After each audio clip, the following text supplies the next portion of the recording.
오늘은 어제 이어가지고요. 일곱 계시 중에 어제 첫 번째부터 세 번째 계시에 말씀드렸죠. 오늘 이제 네 번째부터 마지막까지 일곱 계시에 대한 말씀을 오늘도 마무리 짓고, 내일은 하나님으로 도는 은혜와 평강, 여기에 대한 또 말씀을 드리고자 합니다. 우리가 요한계시록을 공부하면서 우리에게 주는 메시지가 뭔가, 왜 일곱 계시 가운데 우리가 하나님을 알아야 되는가, 우리가 하나님을 잘 믿으면 뭐죠? 내 안에 은혜와 평강이 넘쳐야 되는데 이거 무엇이든지 이 부분은 내일 또 말씀을 드리고자 합니다. 자, 오늘은 이제 네 번째 계시 뭐죠? 바로 666. 우리가 가장 성경 중에 좀 어렵게 생각하는 거 666 계시야. 666 전부 다 뭐라죠? 많은 분들이 이거는 마귀다, 사탄이다 이런 거 압니다. 그런데 참으로 이해하기 어렵죠. 제가 지금 책을 만든 게 70권인데 그 중에 베레시트 성경 공부 자료방 베레시트를 만드는데 창세기 1장부터 3장까지 만들었습니다. 그냥 히브리어 원어를 전부 다 글자 하나하나 분해를 해가지고 전부 다 원어적인 설명을 해놓고 이거를 창세기 1장에 2권, 2장에 1권, 3장에 2권입니다. 근데 왜 그러냐? 우리가 히브리어 원어를 보려고 나면요, 창세기 1장부터 3장까지만 마스터하고 나면요, 거의 공통적인 숫자가 거의 이어져요. 그런데 그 중에 가장 어려운 게 뭐냐? 창세기 3장에 뭘 시작되죠? 나시 시작됩니다. 나시는 히브리어 테트야, 지혜인데 이게 뱀이죠. 뱀이 지혜입니다. 그럼 우리가 이걸 이해해야 되잖아요. 왜 뱀이 지혜냐? 왜 뱀은 지혜라고 하느냐? 이걸 이해해야 될 거 아닙니까? 그런데 뱀은 혀가 두 개죠. 우리가 얘기하는 하나는 율법이고 하나는 복음이고, 배로 겨다니면서 전부 다 율법과 복음을 경험과 체험을 해서 말하는 것이 마귀고 뱀이고, 이것이 마귀, 사탄, 용, 리와든, 여자, 초등화문, 알파, 오메가 이런 식으로 전부 다 단어가 바뀌면서 창세기 3장에서 요한계시록 20장까지 흘러갑니다. 이거를 아무도 이렇게 공부해놓은 자료가 없어요. 아무리 눈 따고 찾아보려 해도 그 연구 자료가 없어요. 그래가지고 제가 4년 동안에 이걸 하나 성경을 뒤적거려가지고 다 자료를 만들었습니다. 그러다 보니까 베레시트를 만들면서 이것이 마귀, 사탄만 찾아내는데 만 4년이 걸렸어요. 그래가지고 A4 용지 한 300장, 그죠? 한 300페이지 정도, 400페이지인데 그걸 전부 다 만들어서 쭉 넣어놨습니다. 이렇게 마귀가 성경 전체에 흘러다니면서 단어를 전부 다 바꿔내기 때문에 우리가 그 비밀을 하나하나 해내지 않고 나면 성경은 올바로 볼 수가 없습니다. 거기다 보면 뭐죠? 바로 666이에요. 666은요, 6자에 36인데, 36번째 삼각수. 우리가 게마트리아를 공부하다 보니 게마트리아, 전부 숫자들 게마트리아 있지 않습니까? 게마트리아 보고 나면은 36번째 삼각수가 666이에요. 1부터 36까지 전부 다 합을 내면은 이것이 666입니다. 열왕기상 10장 14장 보면 솔로몬의 세금이 무게가 금 666달러도 나옵니다. 금 666달러. 이것이 또 대항 9장 13절도 나오죠. 그러니까 성전을 짓는데 금 가지고, 금이 뭐죠? 열망이죠. 빛이죠. 밝음이죠. 이걸 가지고 성전을 재요. 금 몇 달이라도 666달러 진단 말이에요. 그럼 성전이 옳은 성전이겠습니까? 이것이 바로 보이는 성전이잖아요. 그 다음에 스가랴, 에서랑 2장 14절 보면 아도니감의 자손이 666m 나와요. 666m. 그죠? 666m. 또 계속 가고 나면 사람의 수, 짐승의 수가 666이다. 계시록 13장 16절 18절 나오죠. 오늘 그 얘기가 바로 666입니다. 이것이 뭐죠? 바로 권세라고 설명합니다. 그러니까 이게 뭔가를 많이 알아야 되잖아요. 자, 먼저는 서론적 계시록 계시록 12장에 보면 뭐가 나오죠? 용과 아이가 나옵니다. 이 계시록은요, 선과 악의 영적 싸움과 궁극적으로 선이 악을 이기고 승리하는 것이 그 테마라고 성경을 설명하고 있습니다. 그 선과 악이 최후의 접전과 악이 완전히 패배하면서 선이 완전히 승리한다는 것이 이 계시록의 중심 사상이고 중심 내용이라 그 얘기입니다. 뭐라고요? 선이 악이 최후를 접전해가지고 완전히 선이 승리하는 것, 이것이 요한계시록의 핵심이라는 것입니다. 12장은요 선과 악의 싸움이 그 영적 배경을 포괄적으로 설명하고 있습니다. 그래 우리가 창세기 3장에서 나시가 해결한 데보다는요 요한계시록 20장까지 가는 중간에 전부 다 성경을 오역하고 잘못 번역할 수가 있다는 얘기죠. 그러니까 우리가 성경을 정해 보면 뭐하죠? 3장에 등장하는 나시가 뱀인데 이 지혜인데 태초인데 이것이 사탄, 마귀, 영, 리와단, 여자, 초등학교 이런 흘려가는 단어 변화를 우리가 다 깨달아야만이 우리가 성경의 원료로 해석이 된다 그 얘기입니다. 선의 상징이 뭐냐? 선의 상징은 교회의 기원과 악의 상징은 사탄의 기원과 이것이 잘 대비해서 봐야 되는데 우리는 그냥 성경을 대충 보고 만난 거죠. 그러니까 선이 뭔지 악이 뭔지 잘 분간을 못해요. 그러니까 이 모든 키워드를 우리가 잘 묘사되는 것을 우리가 분간을 해야 악의 세력인 사탄이 어떻게 선의 세력의 대표인 교회를 대적해왔고 이 선과 악의 싸움의 결과는 어떻게 되는 것이고 악의 세력인 사탄의 최후의 바람은 어떤 것인가 이걸 우리가 성경에서 다 찾아내고 그거를 이해를 해야 된다 그 얘기입니다. 두 번째는요 세짐승 바로 666과 대환란의 관계는 어떤 것이냐 이것이 계시록 13장에 나오죠. 이 13장은 계시록의 중간 부분에 기록되어 있는데 또한 실질적으로 계시록 내용의 가장 중요한 핵심을 이루고 있는 중심 계시라고 할 수 있습니다. 그래서 어쩌면요 이 계시록이 이 13장 때문에 기록되었다고 봐도 과언이 아니라 계입니다. 그러니까 이렇게 13장이 뭐죠? 바로 666 그죠? 선과 악의 싸움 이것이 성경 전체의 핵심이라고 볼 수도 있고 요한계시록의 어떤 중심이라고 볼 수 있다고 계획입니다. 그래서 우리가 정말로 여기 13장에 나오는 그 666 이걸 모르면요 성경의 중심 계시가 뭔가 우리가 분간을 할 수 없다는 것입니다. 그만큼 어렵다는 거죠. 그래서 뭐죠? 14장의 32구절 18도 집어넣습니다. 거기다 뭘 했죠? 시온산에 있는 14만 4천을 또 집어넣어가지고 완전히 우리 혼돈되게 만들죠. 3천사가 복음을 찾아 나옵니다. 14장에 들어오자 갑자기 모든 상도 바뀌어요. 13장까지 설명하고 나서 14장 오고 나면은 또 완전히 분위기가 바뀌죠. 이렇게 이 666은 짐승의 이름이나 그 이름이 수라고 우리가 알고 있고 그 수는 사람의 수라고 우리가 일반적으로 알고 있다는 거죠. 그러나 이 13장은 계시록 중간 부분에 기록되어 있다고 지금 우리가 지금 말씀드리지 않았습니까? 얼마나 중요한지 봐야만이 그 다음에 14장의 샤파 구절을 우리가 이해가 된다는 거죠. 왜 14만 4천원에 나오는가?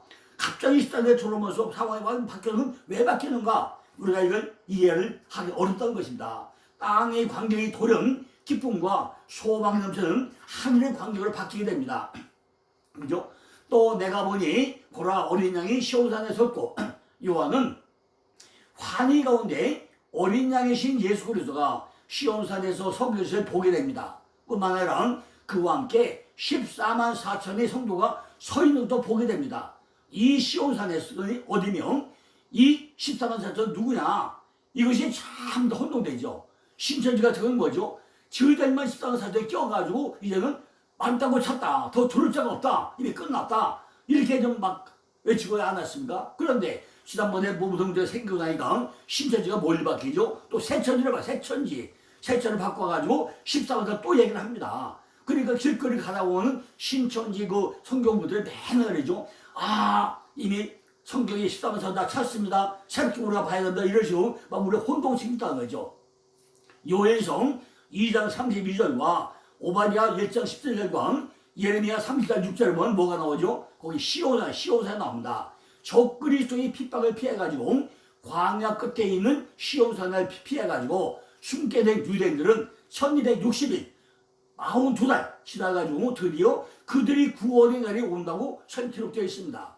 스가랴 14장 5절 보고 로마서 11장 26절을 보니까 하나님은 이스라엘 백성을 궁극적으로 구원할 것을 약속하고 있습니다. 일곱 나팔지향이나 어린 양의 진노가 끝나고 드디어 이스라엘의 구원의 때가 온다고 설명하는 거죠. 구원자이신 어린 양 예수 그리스도께서 이미 공중으로 들림받아가지고 하늘의 시온산에 거하고 있는 구원의 성도를 데리고 이스라엘의 남은 자를 구원하시러 이스라엘의 시온산으로 강림을 한다고 히브리서 12장 22절로 이스라엘 또 설명하고 있습니다. 이들은요 여자로 더불어 더럽히지 아니하고 정절이 있는 자라고 설명을 합니다. 이들은 세상의 유혹에 넘어가지 않고 신랑 되신 예수 그리스도에 대한 신앙의 정절을 지킨 자라고 말을 합니다. 때문에 이들은 어린 양, 그들이 신랑이신 예수님이 어디로 인도하든지 따라가는 자라고 합니다. 또한 이들은요 사랑 가운데 구속을 받아가지고 처음 익은 열매로 하나님과 어린 양에게 속한 자라고 설명을 합니다. 자, 네 번째는 뭐죠? 땅의 곡식 추수와 포도 수확이 돼가지고 계속 14장 14절부터 20절까지 설명을 합니다. 성도들이 활약의 기간인 일곱 인의 역사가 끝나고 일곱 나팔 지향, 즉 어린 양의 진노의 때가 오기 전에 제7장에서 이방인들의 휴거가 이루어진다고 설명하는데 제11장에 오니까 드디어 유대인들이 실현기간인 일곱 나팔 지향도 다 끝이 나게 됩니다. 이제 남은 것은 이 땅에 남은 구원받지 못한 자들뿐이란 것입니다. 이들을 위해 가지고 하나님의 진노인 일곱 대접장이 아직도 남아있다고 설명합니다. 그 전에 우리가 해야 할 일이 하나 있다는 거죠. 이것은 택하신 이스라엘 백성들을 이 땅에서 격리, 분리시키는 일이라는 것입니다. 왜냐하면 이제부터 쏟아질 하나님의 진노인 일곱 대접은 섞은 것이 없는 하나님의 긍휼하심이나 자비하심이 처져 없는 온전한 진노이기 때문이라고 설명합니다. 거룩하고 완전한 수인 7장에서 영광스러운 이방인이 휴거가 이루어졌고 이게 이제 7의 대수인 14장 14절에서 그 택하신 이스라엘이 구원의 역사가 이루어진다고 기록되어 있습니다. 자, 이제 이거 그 다음 뭐가 되죠? 바로 일곱 계시 5계시라고 합니다. 자, 여기 6계시로 4계시로 내용 669가 나오는데 서로는 용과 아이가 나오고 세림이 나오고 사파가 나오고 땅의 곡식 나오고 수확과 포도수가 끝났죠. 그럼 이제 5계시로 뭐예요? 일곱 대접 나오죠. 일곱 대접이 뭐죠? 서론과 36대접과 사파와 왕대의 모임이라고 일곱 대접이 나옵니다. 자, 서론적 계시가 뭐죠? 일곱 대접의 서론적 계시는 승리자의 노래와 하늘 장막의 성전이라고 15장 1절부터 8절에 설명되어 있습니다. 여기서도 본계신 일곱 대접장, 바로 16장이죠. 시작되기 전에 우선 좀 뭐죠? 우선 서론적 계시가 기록되어 있습니다. 15장 나오죠. 이 계시는 교회와 성도들을 위로하고 경작하기 위해서 쓰여진 것이 바로 서론적 계시라고 계획입니다.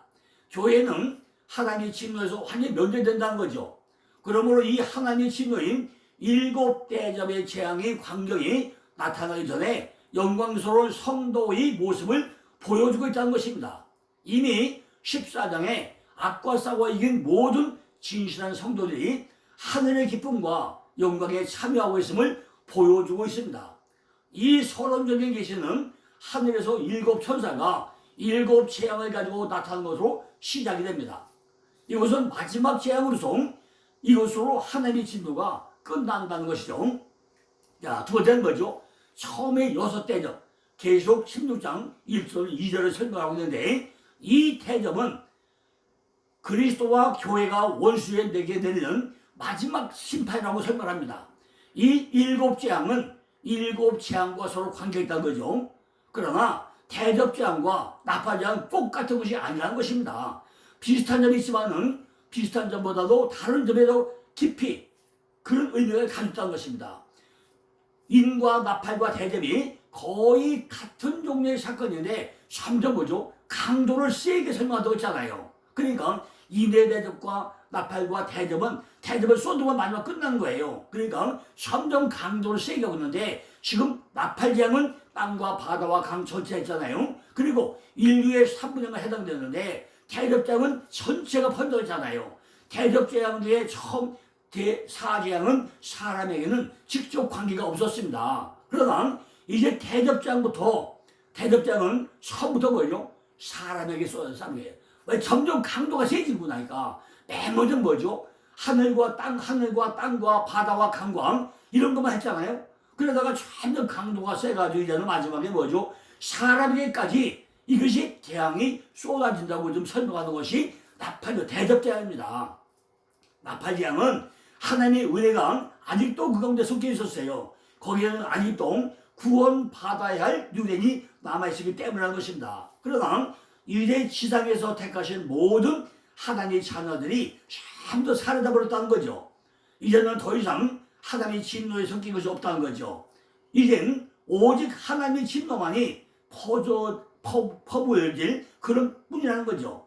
포도주를 짜기 전에 땅의 마지막 추수가 끝났다는 거 계시록 14장 14절 20절을 설명합니다. 7 천사가 하나님의 진노로 가득 찬 7 대접을 쏟기 전에 벌써 택함 받은 성도들은 하늘 위 유리바다 거기서 구원과 승리의 노래를 부르고 있다고 15장 2절부터 4절에 설명을 합니다.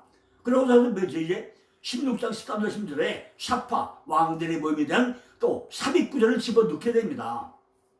7 인과 7 나팔 때와 같이 여기서도 6째 대접과 7번째 대접 사이에 또 사파를 끼워 넣습니다. 이 사파는 전 세계 왕들이 모일 경로와 목적과 장소를 명시하고 있습니다.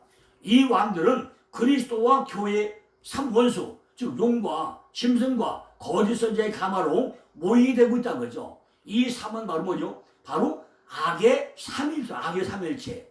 용은 그리스도와 그의 사역을 파괴하고 대항하는 최고의 원수가 바로 용이라는 것입니다. 그의 대항자로 짐승과 거짓 선지자가 또 나오죠. 짐승은 바다에서 나와가지고 성도들과 모든 족속과 백성과 방언과 나라와 싸워 이겨 그들을 지배하게 된다고 설명합니다. 또한 땅에서 나온 짐승인 거짓 선지자는 짐승의 우상을 만들어가지고 그 우상에게 경배를 하게 됩니다. 처음 바다의 짐승은 사단적인 정치 독재자요. 둘째 땅의 짐승은 사단적인 종교 지도자라는 것입니다. 이 셋이 개구리 같은 더러운 욕을 통해 가지고 자기들이 가마를 세상에 퍼뜨립니다. 개구리가 뭐죠? 시험 때 뭐가죠? 피, 개, 이, 파, 악도, 우매, 흑장. 두 번째가 개구리gang 아니었습니까? 개구리가 뭐죠? 개굴개굴 막 함대껏 짚고 노래하는데 너도 몰라 나도 몰라 아무도 못 알아듣는 거예요. 이게 세상이 다 그렇다는 거죠. 전부 다 보면 사단적인 종교 지도자들이 주일마다 날마다 설교하고 개굴고 치료되는데 아무도 못 알아듣는다는 것입니다. 이것이 개구리 재구라는 거죠. 이 셋의 개구리 같은 더러운 영을 통해서 자기들이 가마를 세상에 퍼뜨렸다는 것입니다. 이 더러운 세 영은 용의 입과 짐승의 입과 천사의 입에서 나온다는 거죠. 입이라는 것은 뭐죠? 사람을 설복하는 감언 이설을 상징하는 우리 혀 아닙니까? 하나님이 뭐라 했어? 내가 내 입과 함께 있다고 그랬잖아요. 우리 입은 뭐죠? 날마다 말을 할 때 내 입에 하나님이 있어가지고 하나님의 말만 해야 되는 게 우리 아닙니까? 그런데 우리는 하나님의 말을 한 게 아니라 마귀의 말을 하면 되겠냐는 거죠. 자, 이제 네 번째는 7째 대접이 쏟아집니다. 16장 17절부터 21절인데 7 천사가 그 대접을 공기 가운데 쏟아버립니다. 공기는 사람과 모든 생물의 호흡과 근원이니만큼 이 재앙은 땅과 바다와 강과 해를 7배보다 훨씬 더 무거운 결과를 가져오게 한다는 것입니다. 이 대접을 쏟을 때 큰 음성이 성전에서 보호자로부터 나서라고 기록되어 있습니다. 이것이 7장의 끝이 났다는 거죠. 이것이 선포될 때 번개와 뇌성과 그죠? 음성이 다 같이 따라온다는 거죠. 뭐가? 번개와 음성과 뇌성이 막 따라와서 으릉 하면서 큰 지진이 일어나게 되고 얼마나 큰지 사람이 땅에 있어가지고 오므로 이것이 큰 지진이 이전 분은 없었다고 설명합니다. 이 큰 바벨론은 음료가 본격적으로 활동하는 중앙도시를 의미한다고 계시록 17장에서 설명을 쫙 하고 있습니다. 이 성이 죄악상이 하나님이 기억하신 바 세 갈래로 박살이 나고 있습니다. 그리고 이 재앙의 절정으로 중수가 한 달란트 되는 우박이 하늘에서 사람들에게 또 내린다고 선언합니다. 지난번에 한번 유튜브에 보니까요, 그 시베리아에서 우박이 떨어지는 거예요.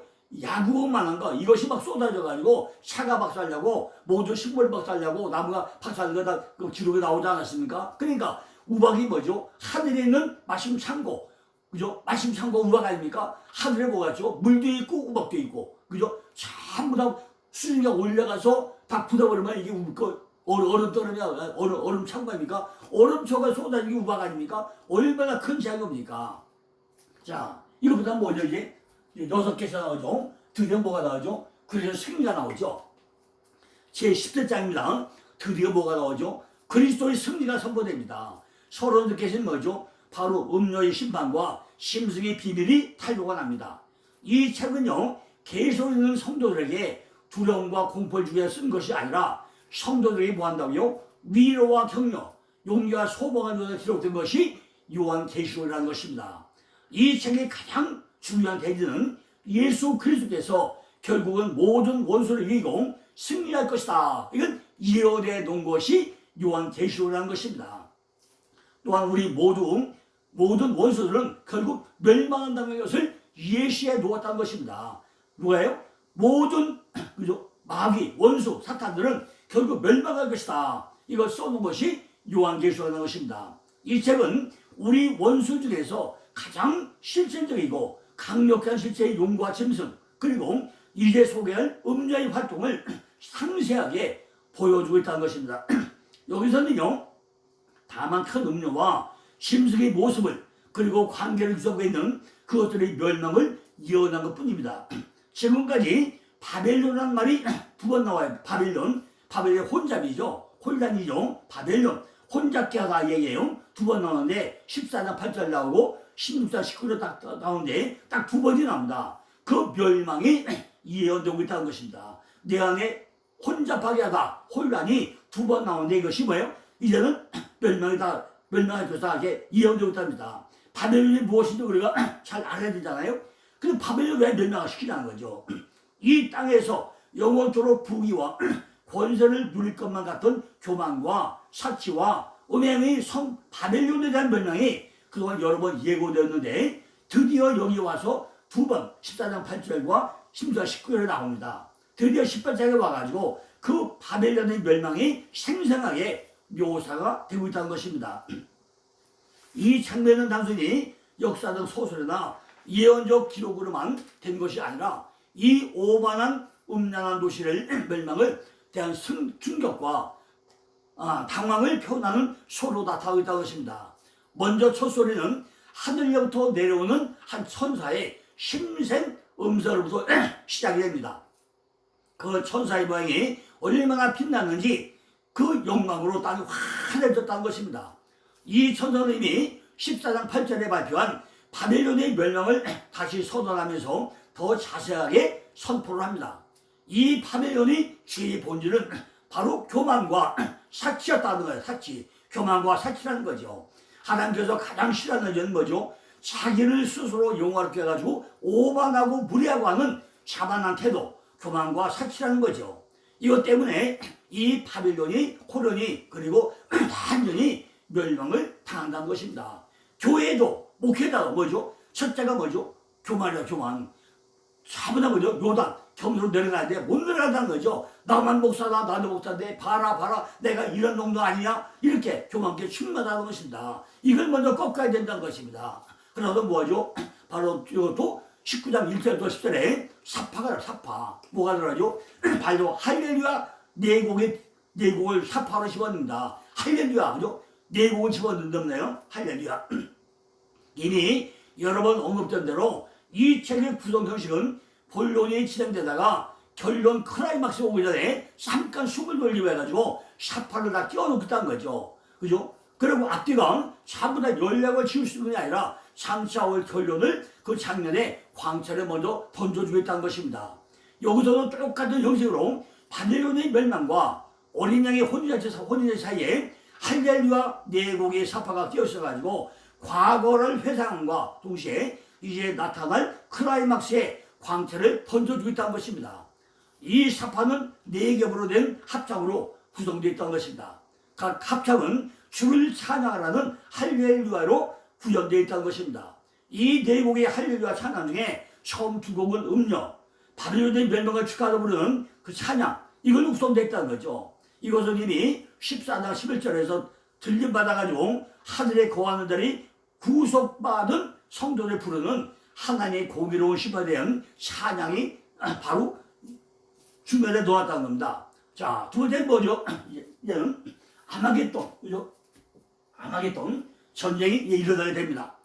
구약 성경이 450보다 예언했던 예수님이 초림의 신약에 와서 다 이루어지고 있다는 거죠. 이게 구약에서 1518회, 신약에서 300회나 예언했던 예수 그리스도의 재림이 곧 이루어질 것이다. 이렇게 설명을 합니다. 특히 계시록은 예수님이 재림이 중심 사상인 것이 틀림없습니다. 그죠? 우리에게 예수님이 재림이 되는 거죠. 이 재림을 기다리는 것이 아니라 온 우주의 모든 피조물까지 탄식하며 기다리는 주님의 재림이 지금까지 곧 이루어질 듯 하면서 지체되어 왔다고 우리는 생각을 합니다. 이건 성경을 잘 보셔야 돼요. 오순절 타락방에 성령의 것은 뭔지 아직도 남아있는지 우리가 분간을 못하겠다는 거죠. 이 지상에서 모든 재앙들이 다 끝나고 나면은 18장이 뭐죠? 끝에서 천국만국을 그 음행이 포도주를 취하게 하고 망해가는 큰 성 바벨론도 이 지상에서 완전히 멸망을 당하게 됩니다. 이 예수 재림이 밖에서 이루어진 사건입니까? 전부 다 내 안에서 이루어진 사건이잖아요.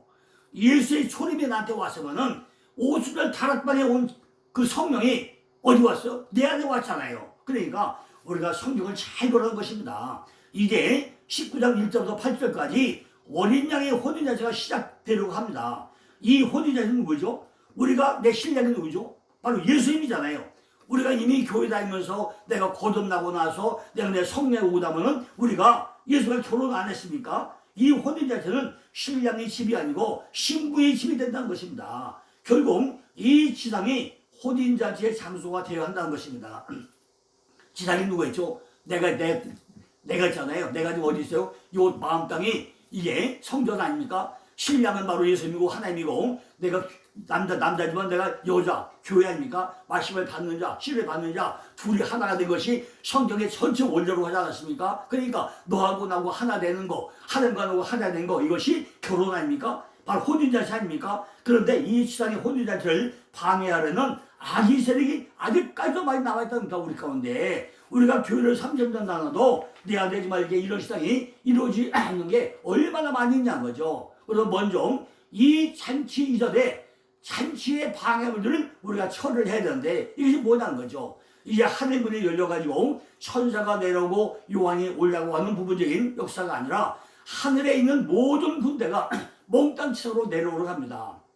이제 그 군대의 대장이며 선봉장이 보이는데 그는 백마를 타고 그 이름을 충신과 신실하고 설명되어 있습니다. 그리고 공의로 심판하며 싸운다고 나옵니다. 공중에 구름 타고 오실 주님은 천군 천사를 대동하고 오신다고 합니다. 그리고 단서 뭐가 되죠? 바로 용의 결박이 이루어지죠. 19장 끝부분에 악의 세력과 세점성 중에 바다 짐승과 땅의 짐승이 불과 유황으로 불타는 곳에 던져지고 비참한 최후를 맞게 되는 것을 보여주게 됩니다. 이제 그들 최후에 그들이 조작을 한 총괄하던 악의 뿌리인 옛된 마귀요 사탄인 용을 처리해야만 됩니다.